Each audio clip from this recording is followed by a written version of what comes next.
So, Will, you've been working hard for our clients, setting them up with security awareness training. Can you tell us a little bit about what that is and why companies should use it?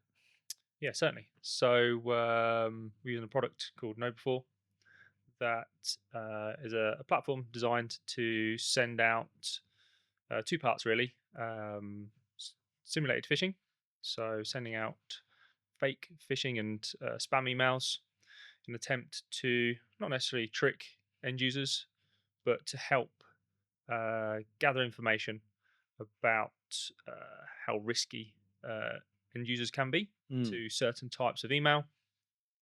And then the second part is the training. So on a regular basis, typically sort of 2 to 3 weeks, there'll be some sort of training content sent out around the company, um, and that can be on a various topics around cybersecurity, whether that's emails or physical security as well around the mm. building.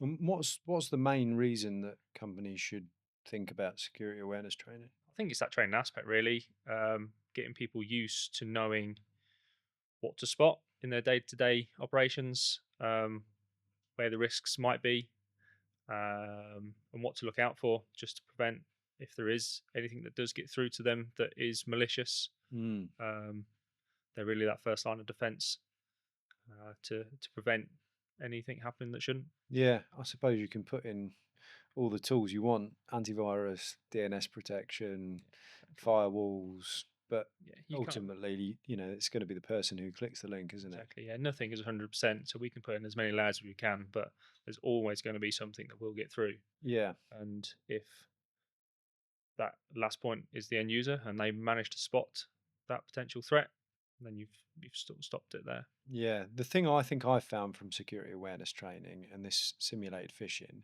is when we're sending emails out to clients and we've told them that we're going to be doing this training, they're on the lookout. So because they're looking out for these spam emails, it's basically the same thing as looking out for real spam emails. So because they're looking out for a dodgy email address or something like that, Yeah, and they can report it and it says, "Congratulations, you've identified a phishing email," yeah, they're more likely to spot the ones that come through that are real. yeah, yeah. It is just those looking for those clues really of what's genuine and what's not. Mm, Um, Even with things like supply chain attacks, if you've got a customer or supplier you speak to on a regular basis, mm, email conversations back and forth, um, if they've had a compromise somewhere and there's an email that comes from their mailbox, mm. it looks genuine, but it's not. It's about learning what to spot to Yeah, work out. Well, actually, they don't normally ask me this sort of question, yeah, um, and it's whether you need to follow up with that yeah. separately. I've seen these like courses you can do, like a 1 day course on security awareness or cyber security. How does that compare to regular training that we might send out? I think it's a good starting point, but it's how do you stay relevant? The threat landscape's changing all the time. There's different methods being used. AI, obviously, big thing right now, and that's being used a lot to improve the quality of malicious content that's being sent out. Mm, Um, so that training you may have had a year ago, 18 months ago, uh, would not have potentially covered those sort of things. yeah, So it's about staying on top of it and just that regular training becomes a habit, mm, um, that you're just looking out for things. If you don't have that training regularly, it's sort of thing that gets forgotten and you miss one thing and it can be quite devastating. yeah. I mean, it's not always front of mind, is it? I think we had a quite an IT savvy guy, working on SharePoint, received a SharePoint link, which is quite regular, people sharing files back and forth. He was expecting the file, ended up clicking the link, and it was one of the simulated phishing emails that we'd done. And we asked him, and he said, "Oh, I just felt so stupid in that moment because actually, when you start digging in, you check the email address, it doesn't look legitimate. Those signs are there, but when you're in a rush or you come back from lunch, you can you can fall victim to these things, which is a bit of a it's a harmless lesson to Yeah, learn." Someone put it so. yeah, it certainly is. It's hard, and but it's worthwhile. You'll see people picking up on things, and with the simulated phishing, there's targeted. So if anyone does not say fall for it, but does click on a link or opens the email, reads the attachment, Mm. tries to download the attachment. Um, that information is pulled back into the platform and is used to then target on that type of Yeah. threat. So you'll get a bit more targeted content in your training. Okay, so you have levels you can basically target. So people who may need additional training get a Yeah, specific training set yeah, to exactly. help them Yeah, so learn going rather forward. than bombarding everyone with every piece of content, if people are aware and they're clicking on the Fisher report button to identify that they've picked up on a potential threat email, Mm. um, then obviously there's no point just sending them streams of content because they're not going to take it all They'll in. zone out, won't they? Yeah, Yeah. and probably won't take the rest of the training material that is sent out to everyone quite so seriously. Yeah. But then, yeah, when people are clicking on things that probably shouldn't have done, Mm. um, then maybe just that extra awareness with some more specific training. Yeah. Try and keep that material quite short, so it's not taking them half an hour, 45 minutes to read. It's only sort of 5-10 minutes at most. Mm. Quick little things, just that reminder that you clicked on a link.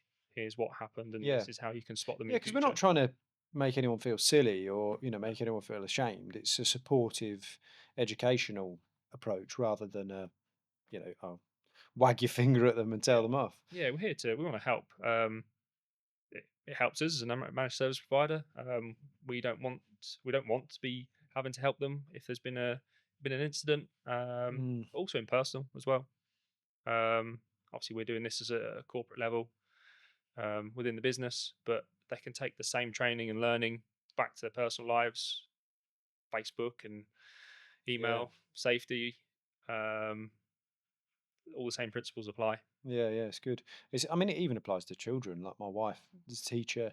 She's teaching children from as young as 6 or 7 about e-safety, misinformation. So it still shows that it's important to keep that relevant because everything is changing so quickly.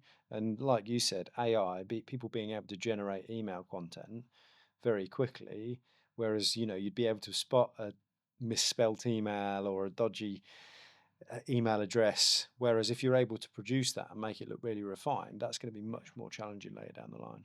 So if a client really buys into the phishing training and everyone's engaged, what does that look like from a customer perspective?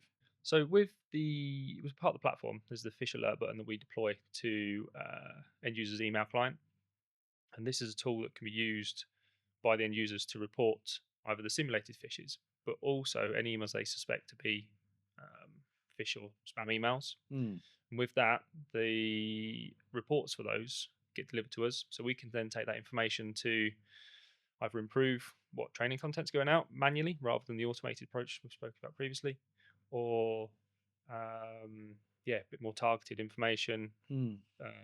additional training, um, or just general improvement in terms of sort of security defense and things like that. Really, So it gives us a little bit more feedback rather than just someone either blocking a spam email or sending it to their junk. We're able to receive more information about whether they're being targeted or if there's some specific content, and we can then tailor the content back to the client and get them more educated in certain areas. yeah, certainly, and it gives us a bit more eyes into the sort of things they're receiving. It's like Yeah, we're not going to see firsthand if there's been a compromise somewhere and someone's starting to receive malicious emails.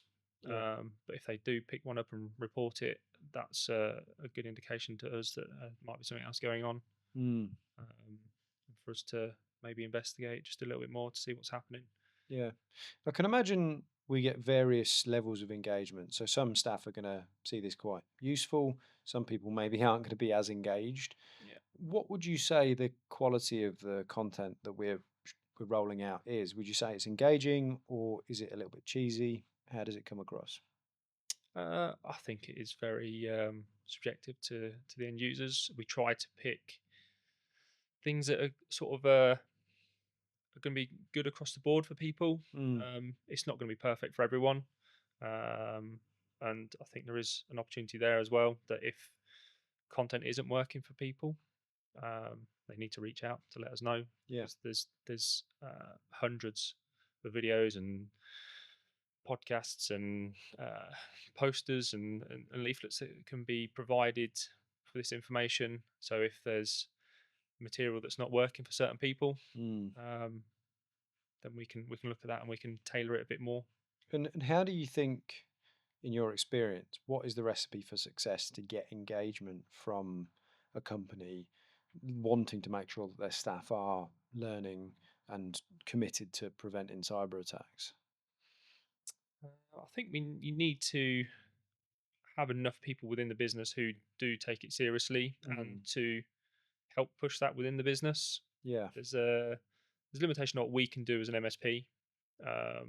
We try and do as much on the initial onboarding, helping out, including a few bits with obviously new users. It's all good when we first roll the service out, goes across the customer base or the user base.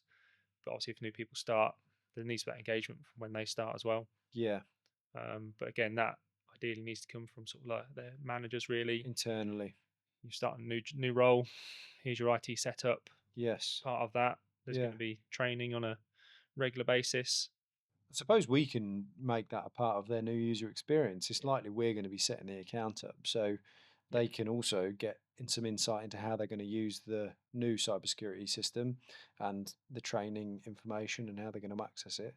yeah, That can basically be their first day, can't it? When yeah, we have their IT call, yeah, we can bring them up to speed on that as yeah. well. It's not just about when they first start. It's not just about logging in and here's your password and off you go. There's obviously a lot more to it, and more things as we add Mm, across the service. But yeah, certainly, here's your first day.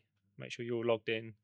You've got access to your emails. Here's the fish alert button in your emails, um, and to obviously be aware of what's coming in. yeah, Report what you think might be dodgy, and you will be getting training emails that will tell you you've got some training and not to ignore those. yeah.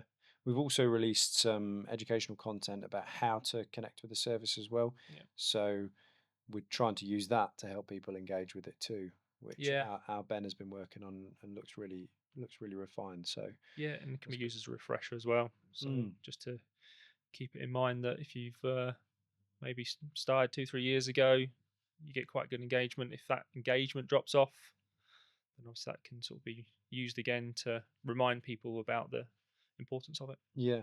And apart from email security, which obviously is the main topic because that's where we see these attacks coming from with M&S and Co-op and places like that.